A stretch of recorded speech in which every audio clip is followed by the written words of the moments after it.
In this video, I show you how to add an end screen to your YouTube video. If you're new to the channel, please go down below and consider subscribing. And once you've done that, please go down below and consider leaving a like. And let's jump straight into this guide. Here we are on YouTube on my computer, but don't worry, I'll also be explaining this guide using a mobile device as well. So the first thing you need to do in order to go and add end screens and end cards to your YouTube videos is to go to your Creator Studio on YouTube. So go to the top right of YouTube and go and tap on your profile picture and then go and tap on YouTube Studio.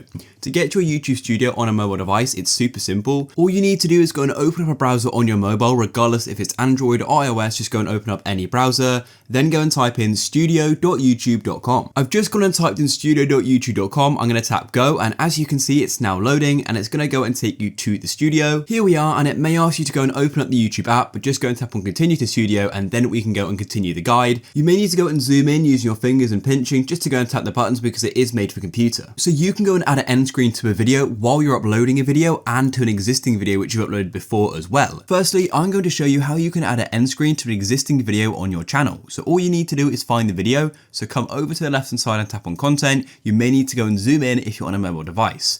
Then go and find the video which you want to go and add the end screen to. In this case, I want to add it to this video here called example video. So tap on it. And once you're on the video details page, you then need to scroll down. But if you're seeing any of these additional buttons I have, like add chapters, create thumbnail, this is because I'm using an add-on tool called TubeBuddy. It's great. Any YouTuber should have it. It's really good things like tags. If I go and double tap on this like so, it's going to go and open up the keyword explorer and it's going to go and give you a score and give you some information about your keywords. So it's really useful. I'll put a link in the description. But to go and add an end screen, what you need to do is scroll up and go to the right hand side and you need to go and tap on end screen and click on sort of the pencil tool.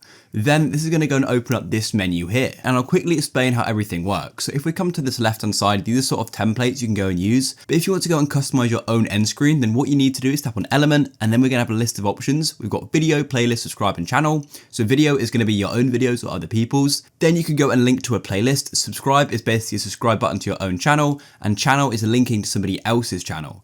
So all you want to do is tap on video to start with probably. So tap on video and there's going to be three options. You can either go and link to one of your most recent uploads, your best video for your viewer, or a specific video, and this can be any on YouTube. So in this case, I'll use a specific video, and then you can go and choose one of your own videos, or you can tap on search videos from other channels, and it'll take a minute to load, and then we can go and search something. So in this case, I'll search for something on my channel called GuideRealm.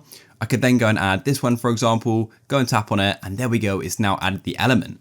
Then you can go and start dragging it around on the video, so you can go and resize it, make it smaller, and then let's go and add another element. So tap on the element plus button, and then we'll go and tap on subscribe, just like so. And then here is my profile picture. And if when I hover on this, it's going to go and say subscribe when it's actually playing. So yeah, position it however you want. So once you start positioning it, you then want to go and decide how much time you want it to have on the video. So essentially your end cards from maximum can be on for 20 seconds at the end of your video, but you can make that shorter. So if you want to make it longer, you can actually go and change the length here. This is quite a short video, so I can't make it much longer. And then once you're happy with it, all you need to do is tap save in the top right, and it's then going to go and add it to the video, and I'll show you what it looks like. And then here is what it looks like. As you can see, we've got the video and then the subscribe button, and that looks really cool. And now I'll show you how to add an end screen when you're uploading a new video. So all you need to do is start the uploading process by pressing on create in the top right and then uploading your video. Then go and give it a title and go and fill in the details and anything you want to add. Then what you need to do is wait for the video to finish uploading and processing the SD version, and then we can go to video elements and I'll show you what to do, but you need to wait for the processing to finish. And then once it says complete, this means we can go and add an end screen. So go and tap on video elements just like so, and then we can go and add an end screen. So go and tap on add on the right hand side, and then you can go and choose a template or go and add them one by one. And I've already explained this earlier in the video.